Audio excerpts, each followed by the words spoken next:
relying on one pick is very dangerous. It's actually a double-edged sword when it comes to the stat of understanding your team. Basically, pag na-remove yung Roger dito, is that a signal of Echo to actually swim through better than SB Empire? Yes, actually napatunayan na rin to kanina nung series number 2 kay Shinbu that one of the main weakness this SB Empire is gonna be that Roger being removed on their hands. So pre, nakita natin day 1, game number 2 nung series number 2 because they have the Roger. Pero once na natanggal uli during that game number 3, even though sinubukan nilang ipilit or gamitin talaga yung Lee Sin Shin, it didn't work out as much tulad ng paggamit nila sa isang Roger. So mahirap eh. Kailangan talagang humanap kayo ng paraan netong SB Empire para masagutan yung ganong klaseng weakness na meron sila against Echo because the probability of Echo watching that match is high eh. So malamang sa malamang alam na ng Echo kung ano yung dapat nilang gawin para mabawasan yung strong point ng SB Empire. But of course, I totally understand din kung walang ban na i-roll out muna dito sa Roger because you can still observe, no? Kung alam nyo na yung kahinaan ng kabila, tingnan nyo ngayon kung ano yung inihahanda nila in this game number 1. Considering this game number 1 then, there's actually a lot of freedom to experiment between the two teams and not outright revealing what they are strong for kahit nakita na outright din doon sa may stats natin, no? So, ayan, Hayabusa actually ang prioritize pang ban dito ng Echo compared to Roger, seeing that signal that I'm not so sure kung is this like a target ban sa SB Empire or just really protecting the backline or protecting whatever are the possible vulnerabilities ang nasa side dito against Echo. Yes, ng Hayabusa kasi ngayon medyo pumapasok na uli sa current meta natin kay Shinbu and it's gonna be proven effective na mabilis siyang makapasok onto the backlines and the possibility na kumuha ng Pharsa or ng at least Eve yung Echo is high. Kasi nga nagtatanggal na sila ng heroes that easily pick of their squishy members tulad na lang netong Matilda natin. That Soul Bloom na kahit level 1 pa lang talagang kaya ng tumunaw ng mga squishy heroes. Okay, so nakatingin nga tayo doon sa zone controls, no? Pharsa and also to that Eve, no? Pero andun ako dito is actually eye onto that possible first pick pa rin ng Team Echo. I don't think masyado kasing giveaway kung i-open up mo pa ang tulad ng isang I mean, pwede namang i-open, no? Pero ang dami talagang available sa pool. You got Lunox, you have PNK, you have Johed, you still have Benedetta, di ba? For that. Actually, that is mainly because merong ban doon sa Hayabusa, which is usually pinapalusot sa first pick natin. Pero kasi 5 ban setup to, and there are so many bans to spare pa. Pero Echo is taking their good time, even leading us to the final counters ng ating third ban. It is the Selena that they have eyed, allowing for a Lunox to be available, allowing for the Benedetta to be available sa first pick ng SB Empire. Yes, the problem about SB Empire ngayon na Kuya Shinbu is that magkakaroon sila ng doubt to try and pick the Benedetta because the Phobius is still alive. And yun na nga, ang mas prioritize nila. Kasi if you pick Phobius, bibigyan mo rin ngayon ng mapag-iisip yung Team Echo kung kukuha ba sila ng heroes that mainly relies on dashes. Kasi nakita naman natin yung mga full potential talaga ng isang Phobius, lalo na kapag medyo tanky items with a bit of a magic damage, yung binibuild up niya, medyo mahirap siyang patayin at the same time, ang hirap i-deal out nung high damage output niya using that demonic terror. Para sa akin, babay Benedetta ng Phobius eh. Parang walang point. Parang mag-Esmeralda ka na lang. Kaya yan, Esmeralda Lunox ka.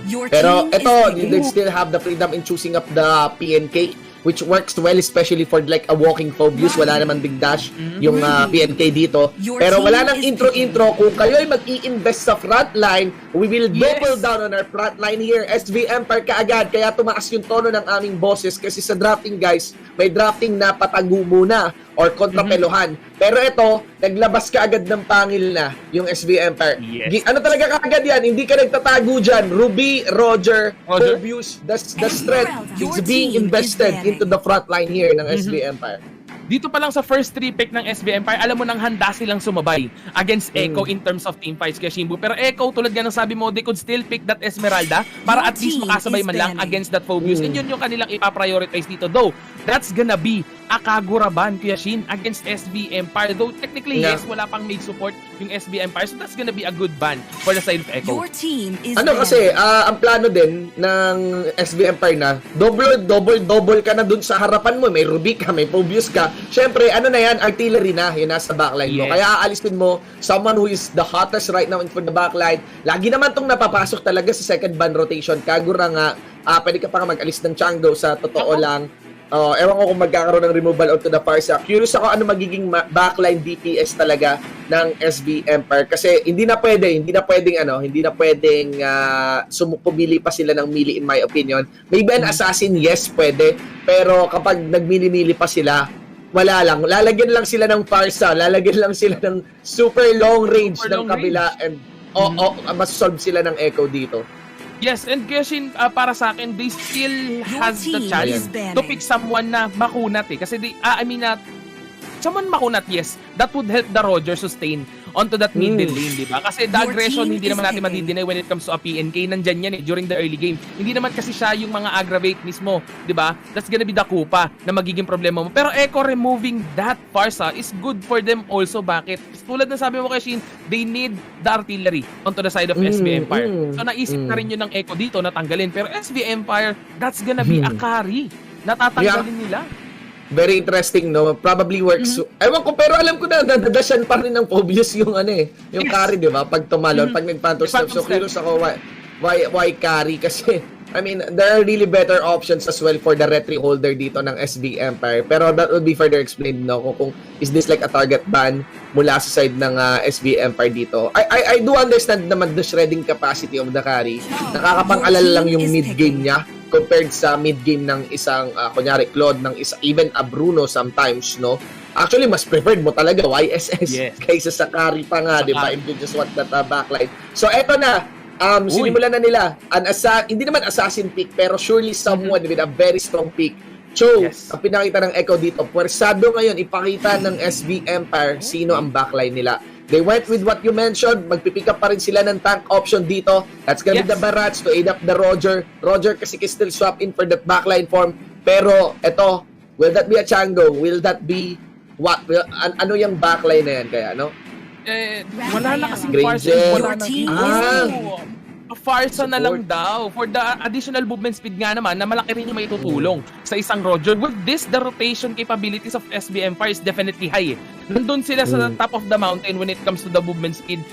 Kasi Roger, di ba, if he came from a human form, tapos biglang magla-Lycan form, there's a movement speed. Tapos, syempre, galing pa sa heal ng Rafaela. With the addition of the slow coming from Light of Retribution, medyo mahihirapan talagang tumakas yung side ng Echo dito. Though, ang nasa mind ko ngayon for the lineup of Echo is this gonna be a mage support Lunox, di ba? Kasi we have the Esmeralda.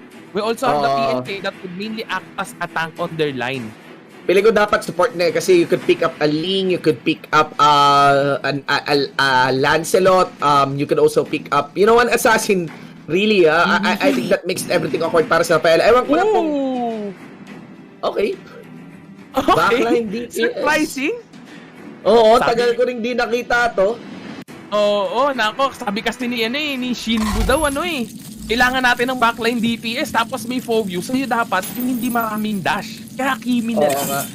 Okay, so tuloy yung damage. The thing about the Kimi kasi kapag kunyari kung sakali man ipadala yung Kimi doon sa lane ng Phobius, ang dali ipalapit ng Kimi against the Phobius and really shred out the health of that Phobius. Mga kaibigan, kakaiba yung naging dala ng dalawang teams natin ngayon when it comes to the running drop here. I'm actually very, very excited on how this will roll out. You know, you have a composition na kasama yung Cho, kasama yung Kimi, di ba? Cho, Kimi. You don't see that every day for the current meta right now, no? Tapos sa kabila naman, gets all melee lineup. May Ruby ka, may Barats ka, may Rafaela ka. On the semi-pro side of things, hindi everyday din napipili itong mga heroes na to, Max. Yes, kasi though kasi kaya to kinuha ng SB Empire. Isa to sa mga comfort lineup na ginagamit nila. So, mas maganda yung nakuha nila, I think, against the side of Echo. Pero tignan natin kung ganun nga ba yung mangyayari dito sa Land of Dawn natin for our series number 4, game number 1 ng SB Empire and Team Echo. Okay, so exciting nga. Well, ngayon, kung titingnan, PNK, ang sitwasyon, no? PNK plus Rafaela, I'll be leaning more towards the PNK. Very, very easy. It will be such a breeze on delivering the dog. Ayan. Forward. Yan. Tapos, katabi mo pa, Lunox. So, paano mo babawasan yan, di ba? Kahit hindi naman kahit to death, pero kahit to sawa sa simula ng game natin. Yes, and look at the damage output na binibitawan nila dito. This early on, to the middle game, si Ogwen agad, yung pinaka-pinapanish nila will scare me Stone na may iwan dito. The slow is gonna be there, yes, pero sila pa rin yung mauunang mag-back away compared sa isang Lunox and a PNK. Pero Cho with the Jit, kundo hinabal dito yung Roger natin with the basic attack. Kanashi is gonna be forced to back away as well. So luckily na doon si Pandora, pero Aaron QT medyo aggressive, even trying to kill Ogwen under the turret na ngayon, magiging reason kung bakit siya mamumulado. Ang ganda yung rotation ni Aaron Cutie doon. Pairing up na hindi makaka-react si Ogwen, si Keremy Stone. So, alam mo yun, doon lang sila. Doon lang pupunta ulit si Aaron Cutie kasi whoever is caught within that Lito Wanderer, ang hirap, ang awkward na respohan ng SV Empire, no? So, although it's not, it doesn't really translate towards anything. Hanggang doon pa lang talaga natin. Kasi kung meron mang range yung Echo, which is that's what they are doubling down, merong kunat, meron talagang frontline ng SV Empire, may sustain pa than by the Rafaela. Yes, and speaking of sustain, yun nga yung ginagawa ng Ruby ngayon onto the top lane. Pero onto the bottom lane, this is gonna be a pesticide harassing Keremy Stone. Though may heal, yes, yung rotation na pinapakita ng Echo ngayon is much better than what SV Empire is doing. Kaya Shinbu, we can't deny the fact na lahat sila umiikot sa mapa, pero si Keremy Stone na naman yung magiging target was Aaron trying to cut lanes onto the bottom lane. Here comes the light of the retribution. The slow is there. The Jit will connect in it. There's gonna be a first na nga ba PNK with the basic attack, pero hindi aabutan dahil nakakatakas pa onto the second tier turret.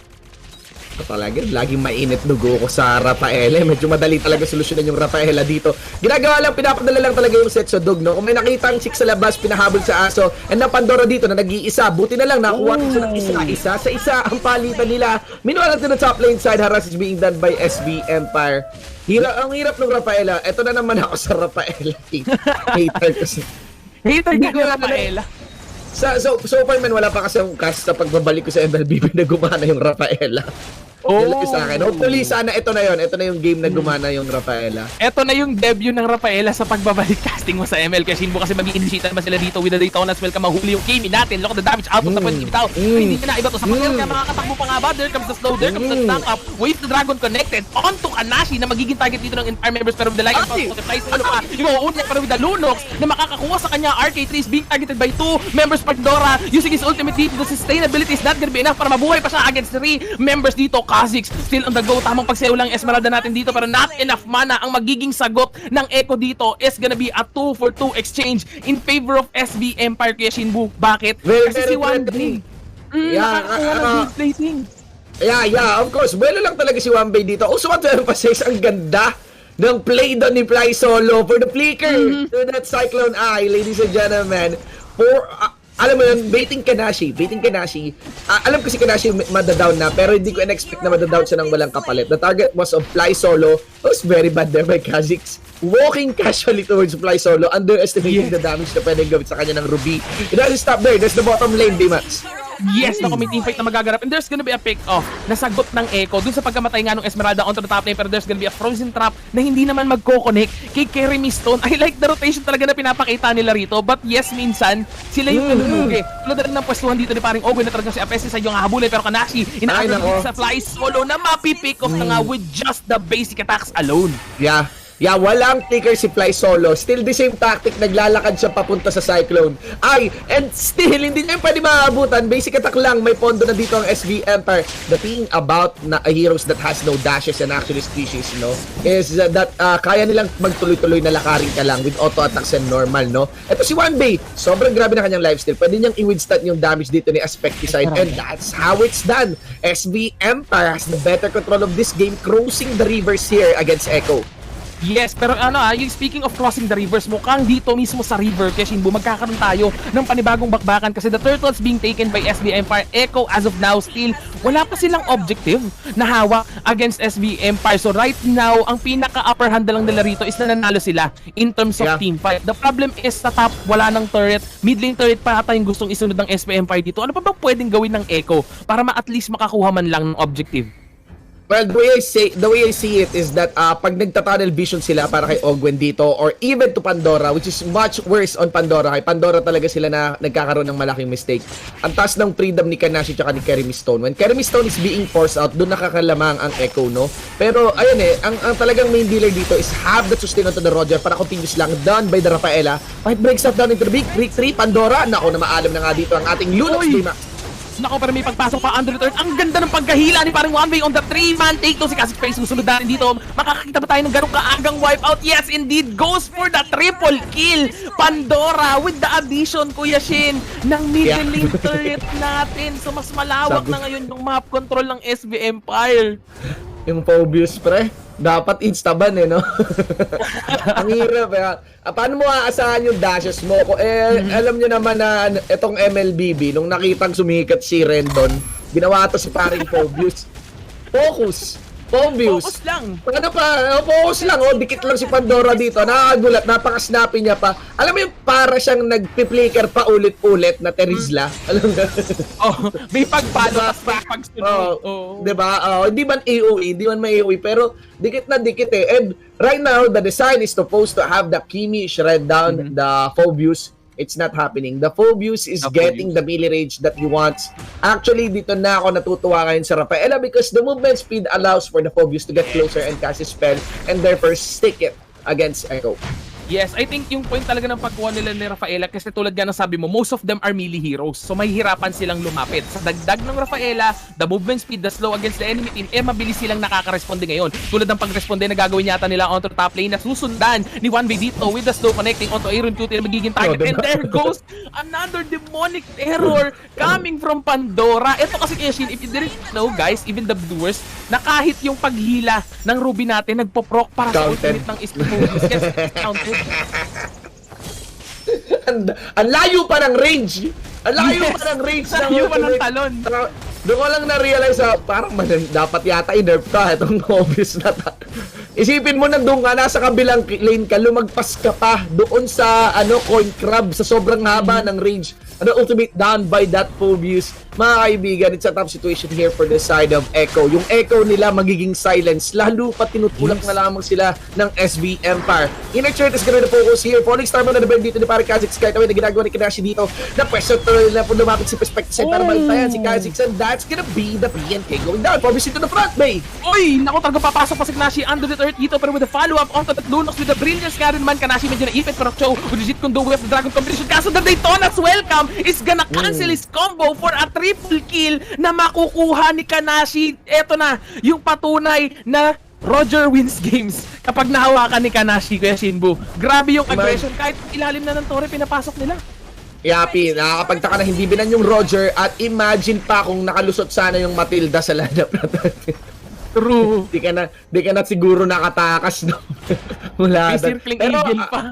I totally dig the combo of the Ruby tsaka Phobius. Ang talino, no? Ganda pala. Counted pala yung yung ewan ko, we are in mga pool, kahit po yung Cyclone Eye. Kahit yung Cyclone Eye Keshin is counted sa Ultimate Phobius. Counted. Basta any instant dash, no?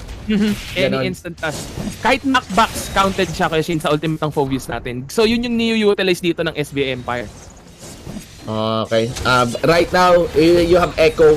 Echo here is playing on a game where there are no outer turrets yet destroyed, no, from their pocket, and the SB Empire already knocking towards an inhibitor turret. Ogwen here is just quite confident. Alam niya na walang pwedeng iba tong damage sa kanya. Ayan na yun, no? Kahit pasipain siya ng Cho, wala siyang pake. Yes. May sustainability rin kasi coming from the Daytona's welcome. And na-experience niya na mostly kung ano yung kayang iba tong damage ng Echo. And he knows na kapag sumunod na sa kanya si Keremy Stone, masusustain niya lahat ng damage na binigay sa kanya. And because of this, dahil sa kalamangan ng SB Empire, walang contest na mangyari sa Lord. Pero Cho, with the wave of the Dragon onto the top lane, Ogwen medyo madidelay lang into the Daytona's welcome. Pero nandito na si One Day Roger and Phobius onto the map, going onto the top lane as well. Pero look at this, Ogwen, tinatangki lang lahat. Ito na yung Roger natin with the lock and pounds. That's gonna be a basic attack for the monster kill. Si Cho, ang una niyang napuruhan dito, pero Fly solo naghahanap lang ng posisyon. Walang damage yung ultimate ni a pesticide dito against Kanashi. The Lord marches in to the bottom lane. Kaya Shin, ano pa bang comeback potential yung inihintay ng Echo dito? Well, walang no choice. Wala silang crowd control na AOE. Falling Star Moon is a follow-up skill. It can be an initiate for this situation. Para sa akin, mas nakikita ko yung Falling Star Moon na pang-follow up na lang. Mas maganda sana kung meron silang meron silang key AOEs man lang sana na crowd control. And the thing here is no matter what you do, nakadikit yung Phobius sa'yo and no one, dati dapat si Esmeralda pero for no one can really go toe-to-toe or really embrace the Phobius here. Even when the Phobius receiving hit, hindi nga sila safe No one is safe here. Paring away. And with this, inhibitor is now removed. There's the Chow, Iron Cutie, one of the Dragon of 5 Uy! here to the base. Nako, pero papasok pa nga rito yung focus natin with the Demonic Terror. The Ruby is still gonna connect his skills. Another pagtalo na naman. Kazik is gonna beat the enemies out of their base, pero the Inhibitor turret is gonna be taken down as well. Here comes another hook coming from the Ruby. Fly solo, matatalo na, pero the Flicker makakaiwas na, pero double kill with the Lycan Pounce para kay Kanati. And there you have it. Game number 1 goes to the side of SB Empire. That's just a lot of